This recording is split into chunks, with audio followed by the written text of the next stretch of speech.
Enos Tipagau, Komandan Jagal Undius Kogoya tewas usai tantang sniper Cartens. Enos Tipagau gugur dalam kontak tembak antara kelompok kriminal bersenjata dengan Satgas Operasi Damai Cartens, Sabtu, tanggal 5 Juli tahun 2025.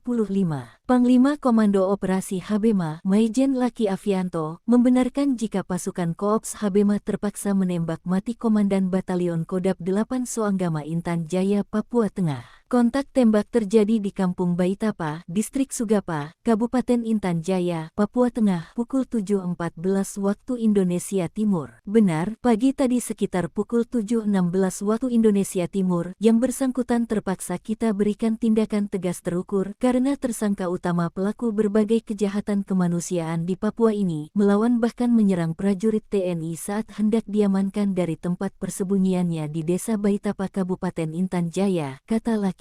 Sementara itu, Kaops Damai Cartens Brigadir Jenderal Polisi Faizal Ramadhani mengatakan, Enos merupakan narapidana yang divonis 3 tahun penjara namun melarikan diri dari Lembaga Pemasyarakatan Kelas IIB Nabire. Setelah pelariannya, ia kembali bergabung dengan jaringan KKB di Kabupaten Intan Jaya. Dalam beberapa aksinya, Enos Tipagau juga terlihat membakar rumah-rumah warga, honai adat, sekolah, dan puskesmas. Dinamakan aksi Bumi Hangus tersebut bukan hanya menimbulkan kerugian material, tetapi juga trauma mendalam bagi masyarakat, terutama